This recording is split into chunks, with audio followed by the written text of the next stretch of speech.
My name is Cathal Watters. I'm a cameraman. I'm the youngest of 4 kids. I have 3 other brothers, and I grew up in Meath, which is about half an hour away from Dublin, Ireland. I remember one day, I think it was 8 or 9, and I was walking down O'Connell Street, and it was St. Patrick's Day, and it was a big parade, and I saw a guy open a massive big cherry picker with a camera, and I thought, that's where I want to be. I want to be that guy up there. I've been in this business over 20 years, and I started out as a news cameraman. So it was me going out with a camera and a microphone and recording news for local TV stations. That was brilliant, really enjoyed that. And from there I went on to doing documentaries, and I was fortunate enough to travel the world with those, and that was just superb, just brilliant. My heart was always in drama, and I always wanted to do drama, but I wanted to be shooting. So I would do anything for free, anytime. If it was anything creative, I was all up for it. So it was like music videos, short films, all of that. And then I got my first feature film. And I think once one person put their trust in you to shoot a feature film, then everybody, it's so much easier to get your second. Getting the foot off the ground with the first was the most difficult, most challenging. But after that, kind of, I'm mainly doing drama now. So I shoot feature films and I shoot TV drama.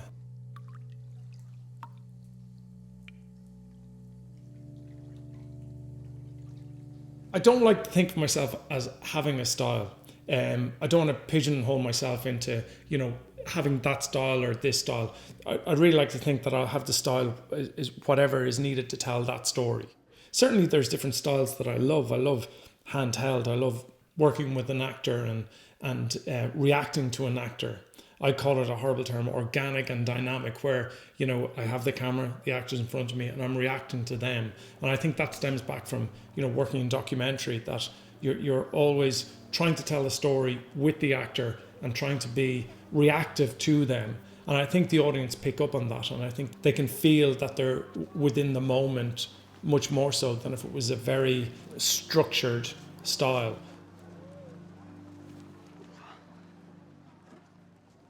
I want to be able to say that I've served the story, that I've helped tell the story through what I do, which is framing, lighting, movement.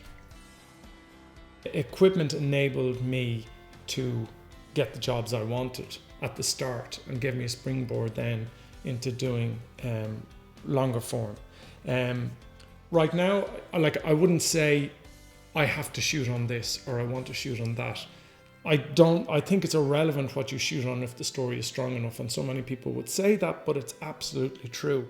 I'm constantly evolving and constantly changing. So my technique has always evolved, has always changed. And I think that's why you're always kept fresh in this business. And I think you're always, everything is changing, everything is evolving all of the time. And I think now I'm at a stage, I think sometimes it's not, will I be able to do this? It's how I'll be able to do it. I'm more confident in myself. I'm more confident in what I'm doing.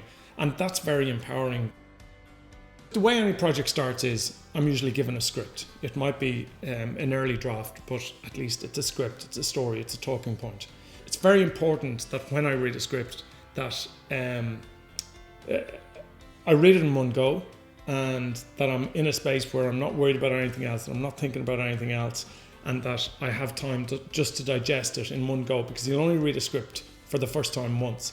So I think that's absolutely key, to get that in a place where you can then read it. So I'll read it for story first. I'm not even thinking of visuals. Obviously they're springing to mind, but I'm trying to wait for that. And then when I read the script the second time, I'll start thinking of visuals. Then after that, with the director, I usually get a mood board or a storyboard or samples of films that they think. Sometimes it's like, I want to shoot it like this. I want it to be this type of movie. Or sometimes it might be simple as, I don't know what I like about this film, but it has something that I'd like to have in my film. So very seldom directors go out and say, I want it to look like this. I think they want their film to evolve, and I think they have to be very open to that. Because it always does. It depends massively on locations, on design. I've many moments that I absolutely love that I've worked on. I feel privileged to have been a part of. One was a film I shot in Cuba called Viva, and we were doing a scene where father and son, they have a fight and then they sit down to eat, and that was the end on the page.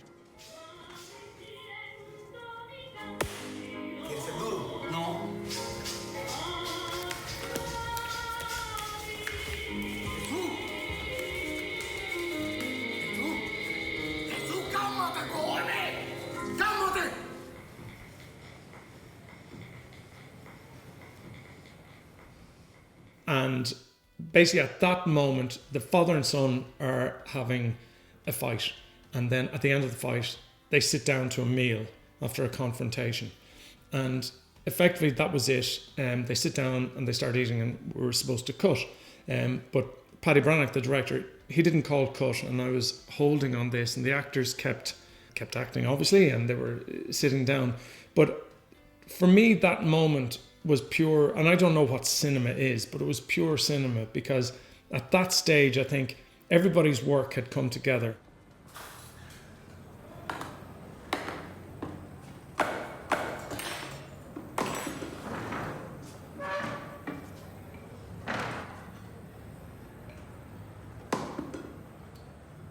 And it was absolutely amazing, because I think at that stage you had all of the different departments coming together. And I remember when we did finally cut, we all knew what we had. We'd something absolutely special. It wasn't necessarily part of the script, but of course it was part of the story. And that was a beautiful, beautiful moment.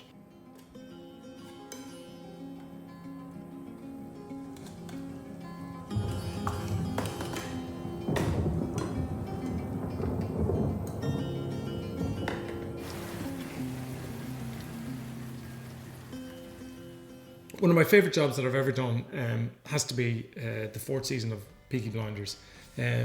First of all, it's a period piece, and I absolutely love shooting period. And then I think the calibre of actors and the calibre of writing from Stephen Knight is just absolutely amazing. I was also working with David Caffrey, director, who I have a great relationship with. We are an organisation of a different dimension. I never dreamed that I'd meet somebody like you. They're coming for us all. No, I don't want to fall in love. We don't get to decide who lives, no dies. No, don't want to fall in love. We're out of our league. I think working with actors is very, very exciting, because everyone is different, and I think everyone's approach to how they act is very, very different. So I'm the one that's closest to them when they're acting. Often, they look to me to, was that a good take, or that sort of thing. So I have a very good relationship with them. Sometimes I like to be a little bit standoffish, in the sense that I want to give them space even though I'm right beside them. And I think that's very, very important. For me, obviously, lighting is absolutely key to telling any story. It's the one thing that you can completely create. Locations are there, actors are there, but your lighting can create mood, it can create depth, and it can really bring on the story. Phil Brooks was my gaffer on Peaky Blinders, and he's an exceptional gaffer and has an incredible experience. He lit Downton Abbey and a lot of other amazing shows. He was very concise. We had everything on dimmers. He controlled a lot from a massive dimming desk, and also he controlled a lot from his iPad, which was just absolutely brilliant. We used a lot of sky panels that he actually had control of over his phone. So this is where technology is moving on all of the time, and it's just making what you're doing just so much easier. So, you want a little bit of green out of that, you want, this red or whatever it is, that we were able to do that very quickly, very efficiently. That time spent with the gaffer pre-shoot, I think, is the most important time for me, because it gives us a chance to pre-light and have an idea of what the lighting might be, and make sure it's ready and in place when we come to shoot.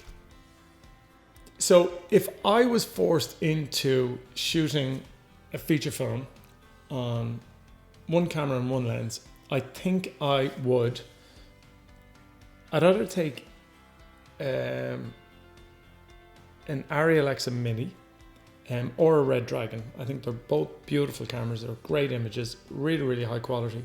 But then the lens I would choose, I would probably choose a Zeiss Super Speed. So a Zeiss Super Speed is a 30-year-old glass, and I'd probably choose either 25 or 35. I used to hate the 35, but I've grown to love it. I think 25 or 35, you can get tight shots by moving the camera closer, and then it's wide enough to get wider shots. I think advice I'd give people starting out is to just go out and try and film as much as you can. Try and get experience. What shot looks better with the light. If it's natural light, where should people stand? Where should people walk from? See what to them looks best. Then if they can afford a light, get an LED light. It's very versatile, and that's something that you can start creating yourself. And that's, I think, one light and a camera you can do so much with, and you can learn so much from. Who knows when a lucky break is going to happen and you're going to meet someone who's going to go on to bigger and better things. And that's what it is. It's just to keep going.